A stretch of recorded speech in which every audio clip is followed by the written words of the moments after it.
Pagi-pagi hujan lebat. Paling enak Indomie pakai sawi. Universitas Sangga Buana memang hebat. Pasti mahasiswanya anti Jokowi.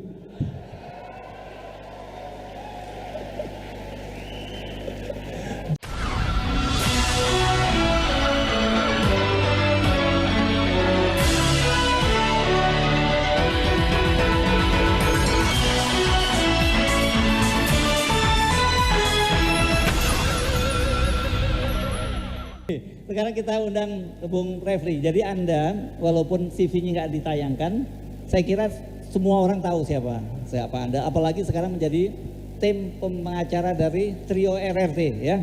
Itu bukan duet maut, Trio Maut, Trio RRT. Ya, silakan Bung Refli Harun. Jadi saya akan langsung dengan tema. Jadi tema kita adalah Indonesia 2045 ya. Kemudian anak muda, demokrasi dan pertahanan bangsa. Jadi kawan-kawan semua, anak muda itu Gibran. Sekali lagi, anak muda itu Gibran. Oke, nanti penjelasannya nanti ya. Yang kedua, demokrasi itu Jokowi. Ya, penjelasannya nanti. Pertahanan bangsa sekaligus masa depan bangsa itu AJMG. Apa itu AJMG? AJMG. Adili Jokowi, makzulkan Gibran.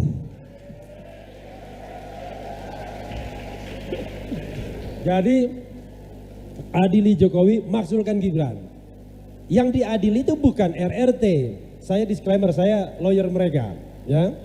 Saya akan jelaskan duduk kasusnya dan kemudian saya akan jelaskan kenapa Gibran perlu dimakzulkan by constitutions, ya. Jadi dari constitutional perspektif, bukan dari tidak suka perspektif, ya kan? Bukan sakit hati perspektif, tidak. Jadi kawan-kawan semua, kemarin Rocky Gerung sudah kita jadikan ahli untuk meringankan RRT. RRT itu Roy Suryo, Rismon Sianipar dan Tifauzia Tia Sumato Dr. Tifa. Secara umum, ya, memang memang Bung Rocky menghususkan diri pada satu orang saja, tetapi sesungguhnya apa yang dia katakan itu penting bagi kita semua. Soal metode ilmiah, soal berpikir ilmiah, soal karya ilmiah, bagaimana bisa diadili dan dijadikan tersangka sampai saat ini. Makanya kita fight terus. Kalau ada komponen yang mau dalam tanda kutip menyerah dengan meminta yang namanya restoratif justice, datang ke Solo, saya jamin kalau ada di antara RRT datang ke Solo, saya berhenti menjadi lawyer mereka.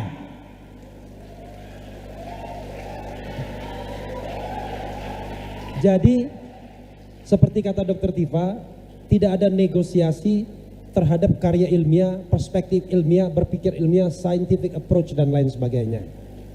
Kenapa begitu? Nah, ibu-ibu dan bapak-bapak sekalian, saya bawa buku, untung ada di sini. Saya bawa buku Jokowi's White Paper. Ini nggak sengaja, kebetulan ada tertinggal di mobil saya. Karena di sini ada ketua yayasan dan Pak Rektor, saya bingung ngasih ke siapa. Secara ilmiah, secara kepatutan, harusnya saya kasih Pak Rektor, ya kan? Cuma saya tanya di sini, yang lebih powerful katanya ketua yayasan. Betul nggak ketua yayasan lebih powerful dari rektor? Kalau lebih powerful daripada rektor ketua yayasan, saya berikan pada ketua yayasan. Pak, saya berikan Pak ya. Oke, mungkin bisa maju ke depan. Rektor dapat juga nanti setelah ini. Oke, nah ini Jokowi's White Paper. Ya, bisa diabadikan lah sedikit ya. Nah, makasih Pak ya.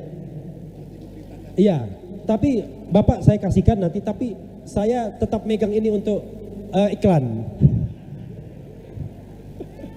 Jadi, Bapak-bapak, ibu-ibu semua, Anda bisa bayangkan, kalau kita bicara tentang konstitusi saja, ada pasal yang mengatakan kemerdekaan, berserikat, berkumpul, mengeluarkan pendapat, baik secara lisan dan tulis itu itu dibolehkan, dijamin oleh konstitusi sebagai constitutional right, sebagai hak konstitusional. Apalagi mengadakan penelitian yang buahnya adalah Jokowi's white paper. Saya mengatakan, kalau ada sebuah negara, sebuah pemerintahan yang masih mengkriminalkan orang berpikir, pasti negara itu demokrasinya sontoloyo. Benar nggak? Demokrasinya sontoloyo. Karena itulah saya mau bicara di sini. Karena saya sudah bikin pantun, ya. Jadi pantunnya itu adalah pagi-pagi hujan lebat. Cakep. Paling enak Indomie pakai sawi. Coba bayangkan pagi-pagi hujan lebat, panas-panas Indomie pakai sawi. Saya ulangi ya. Pagi-pagi hujan lebat. Paling enak Indomie pakai sawi. Universitas Sangga Buana memang hebat. Pasti mahasiswanya anti Jokowi.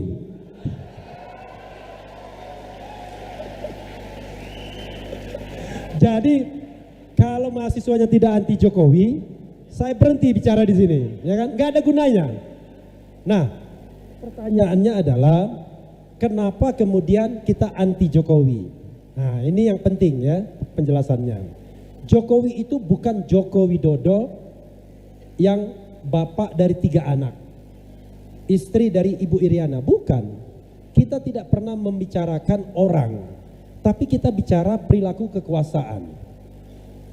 Coba bayangkan, 10 tahun pemerintahan, berapa banyak aktivis yang kemudian dipenjarakan karena berpendapat.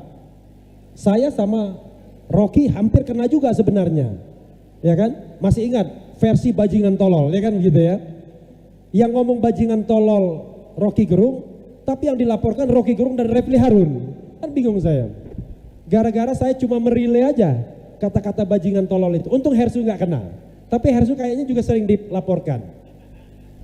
Untungnya pasal untuk melaporkan tersebut sudah dihanguskan oleh MK, yaitu pasal 14 ayat 1 dan ayat 2 dan pasal 15 Undang-Undang nomor 1 tahun 1946.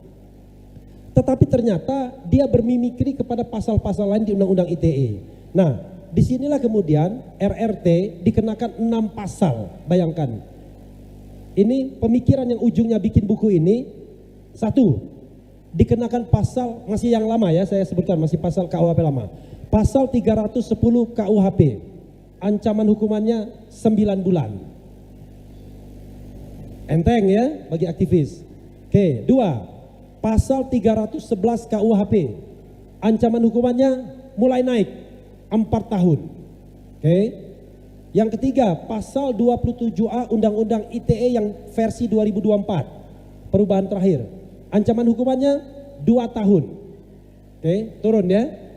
Kemudian Undang-Undang ITE versi 2024 juga, pasal 28 ayat 2, ancaman hukumannya berapa? 6 tahun. Naik sudah. Kemudian 2 yang terakhir, pasal 32 Undang-Undang ITE yang versi aslinya itu 2008 belum diubah, ancaman hukumannya 8 tahun. Bayangkan. Dan terakhir, the last but not least, Undang-Undang ITE versi 2008 juga yang belum berubah, ancaman hukumannya pasal 35 12 tahun penjara. Anda bisa bayangkan bagaimana kemudian penyidik melakukan overcharging terhadap kasus seperti ini. Kalau misalnya Pak Jokowi mau mengadukan dia merasa difitnah, merasa dihina, direndahkan martabat dan nama baiknya, silahkan. Itu hak dia sebagai warga negara. Oke? Saya belum sampai di situ. Hak dia sebagai warga negara. Tapi apa urusannya dengan pasal-pasal lain yang tidak masuk akal? Nanti saya jelaskan ya, mudah-mudahan waktunya cukup. Dan terakhir, kenapa Gibran harus dimakzulkan? Ada 4 atau 5 alasan. Pertama, kalau kita bicara dengan pasal 310 KUHP mengenai pencemaran nama baik, sudah dikatakan bahwa pasal itu tidak berlaku untuk yang namanya public interest, kepentingan publik. Penyidik bukan tidak tahu itu, tahu mereka, tapi tetap dipaksakan untuk mengenakan pasal 310 KUHP berdasarkan pesanan Pak Jokowi. Bisa bayangkan, sudah dibilang kalau untuk public interest, kepentingan publik tidak bisa digunakan pasal pencemaran nama baik. Dan MK juga mengatakan pencemaran nama baik tidak berlaku untuk pejabat publik. Jangan lupa, Pak Jokowi masih pejabat publik di Danantara sebagai Dewan Pengawas kalau tidak salah bersama SBY. Ya. Yang kedua adalah pasal 311 KUHP fitnah. How come Anda bilang bahwa kalau saya punya statement ijazah Jokowi palsu 99,9% palsu seperti yang dikatakan Roy Suryo, Rizwan Sianipar dan Tifauzo Tiasuma, lalu tiba-tiba Anda mengatakan itu fitnah. Paham nggak fitnah itu apa menurut hukum? Fitnah itu adalah Anda tahu yang sebenarnya tapi Anda sampaikan yang tidak sebenarnya. Sekarang Anda tahu nggak apakah ijazah Jokowi itu palsu atau asli? Mana, coba kita tunjuk tangan. Mana yang percaya ijazah Jokowi asli? Coba tunjuk tangan. Berapa orang yang percaya? Oke. Tunjuk tangan berapa orang yang percaya ijazah Jokowi palsu? Yang lainnya seperti biasanya ya. No endorse, no endorse, no apa? Neno itu?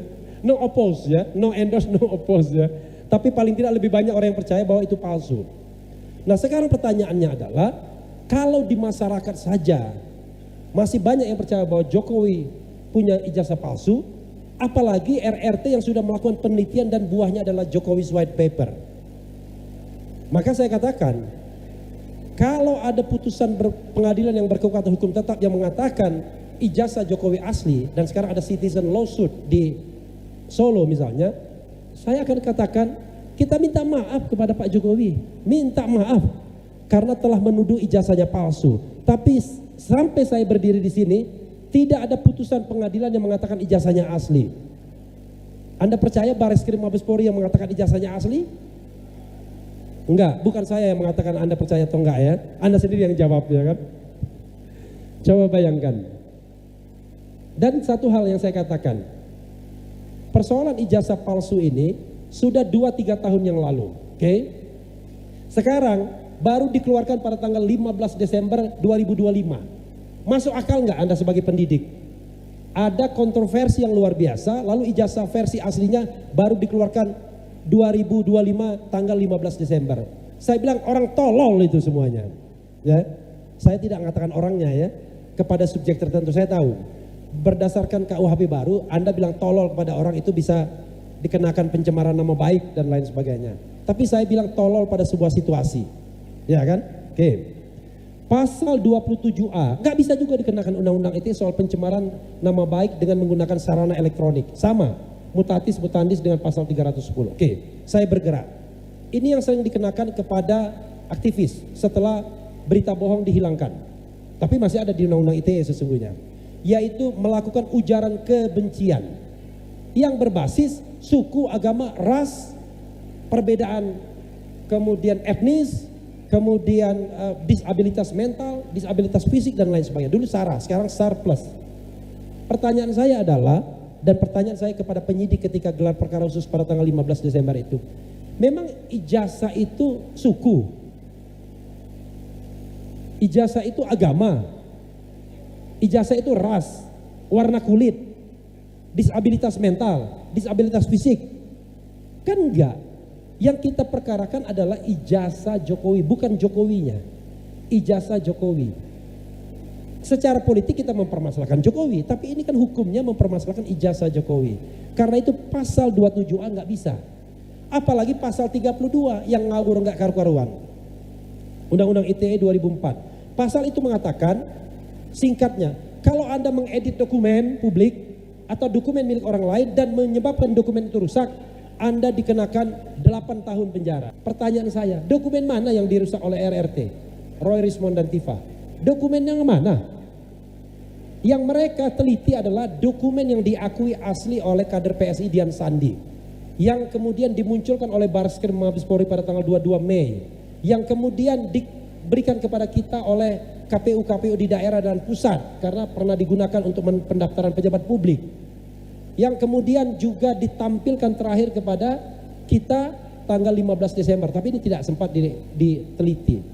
Pertanyaan saya adalah, kalau kita meneliti based on subjek, objek tertentu, lalu punya kesimpulan 99,9% palsu, apakah itu salah? Apakah itu mengubah dokumen publik? Tidak. Karena first product, input dan outputnya sama, yaitu ijazah itu.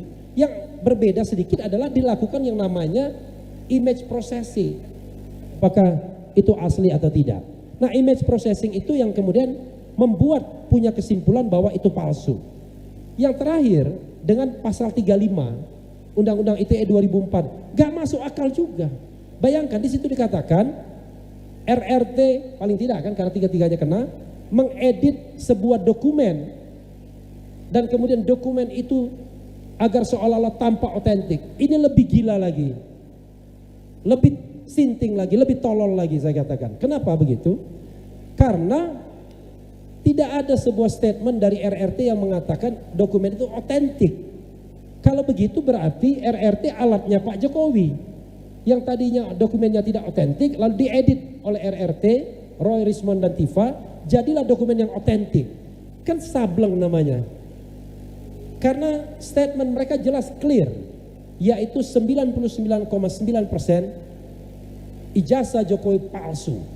Bagaimana mengatakan bahwa mereka mengatakan bahwa itu otentik jadinya? Tapi pasal ini dipaksakan juga.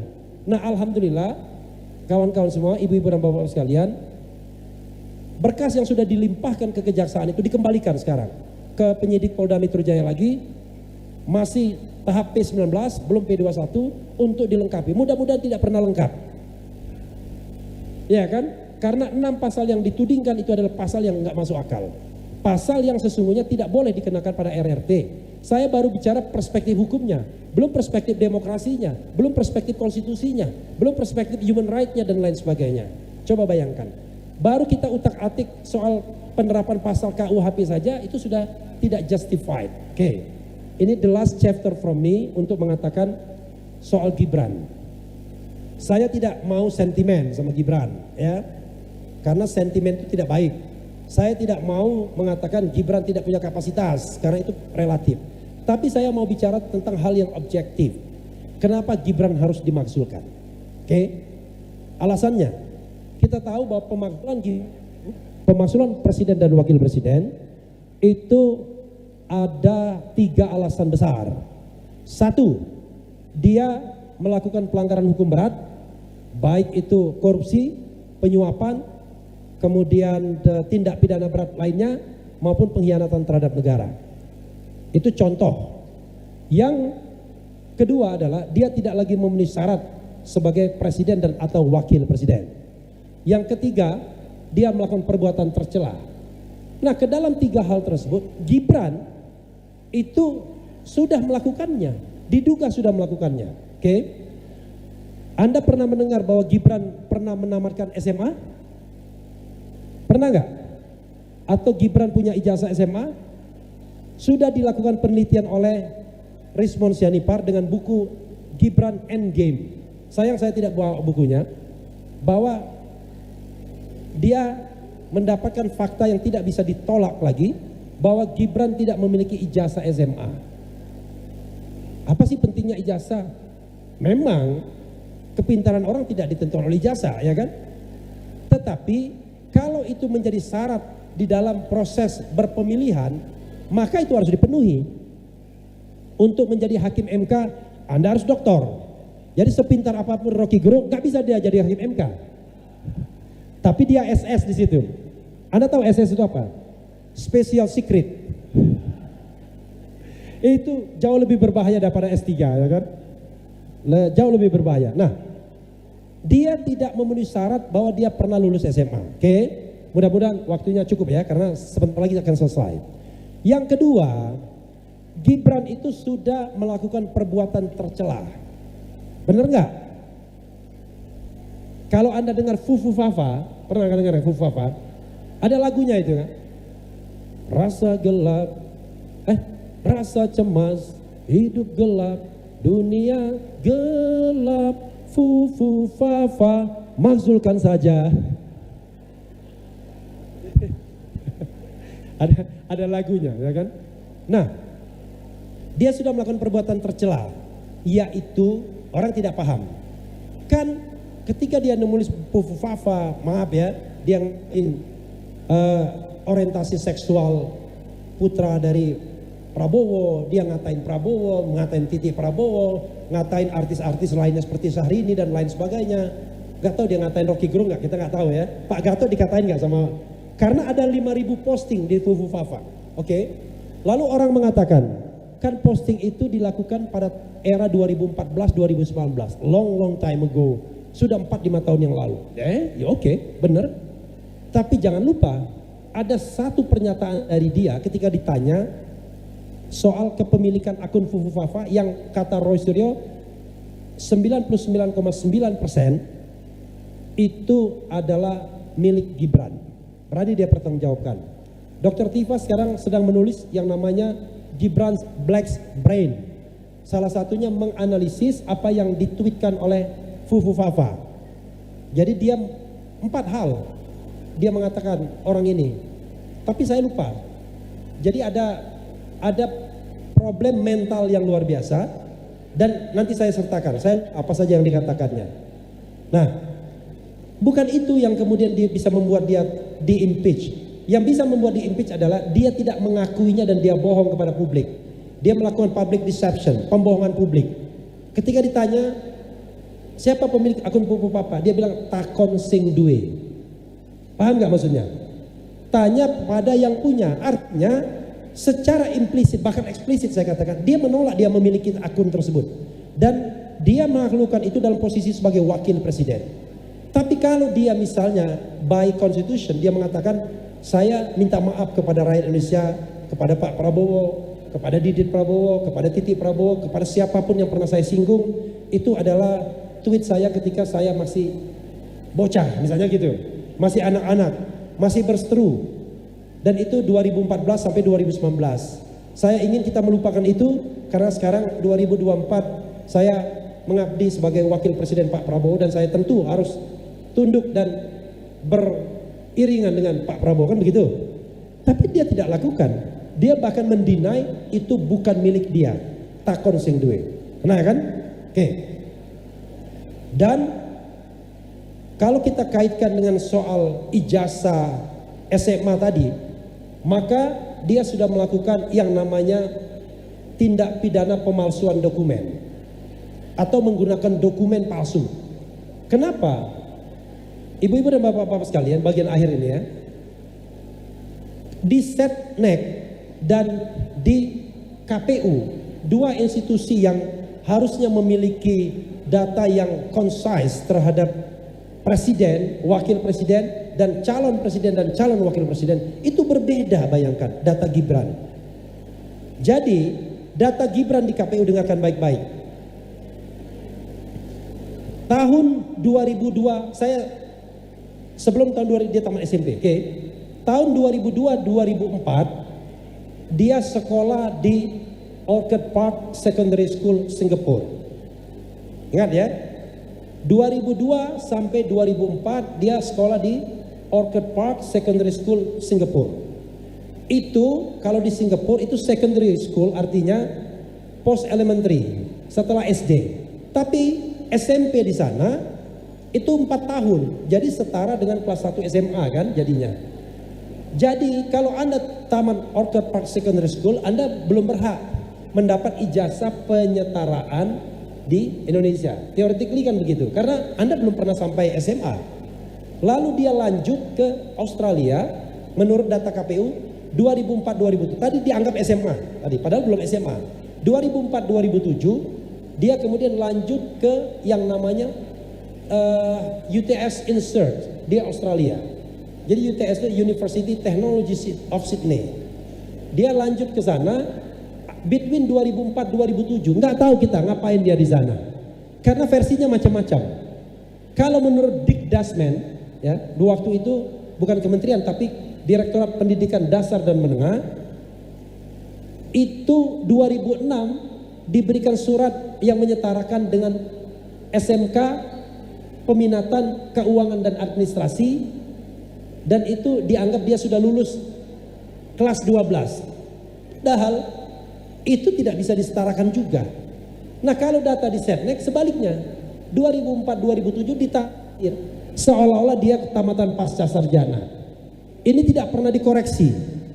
Jadi dalam beberapa kesempatan ada semacam pembohongan secara gelap-gelapan seolah-olah Gibran itu pasca sarjana dengan bersekolah di UTS Insert dari 2004-2007. Tetapi ditaruh terakhir 2007-2010 di Setnek. Coba cek nanti antara data Setnek dan data KPU. Kalau sudah sama berarti sudah diubah. Karena kita ada raw materialsnya di saya sama di Roy Suryo. Coba bayangkan, saya heran dengan 3-4 alasan ini, termasuk konspirasi untuk meloloskan Gibran di MK, itu juga bisa dilakukan investigasi.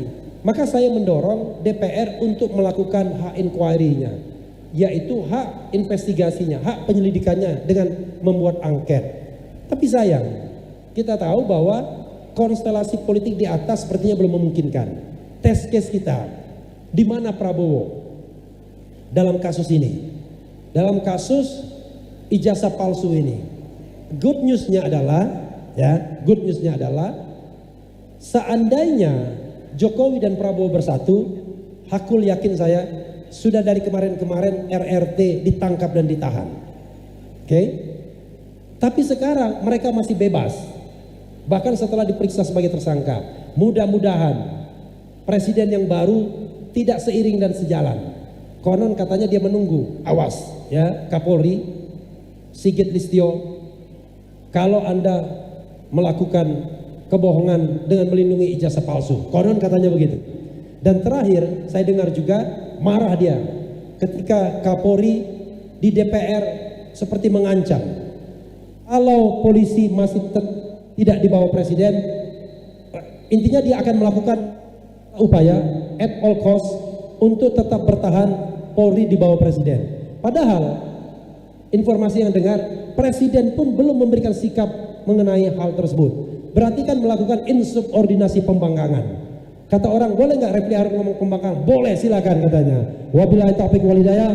Wassalamualaikum warahmatullahi wabarakatuh. Hidup Jokowi.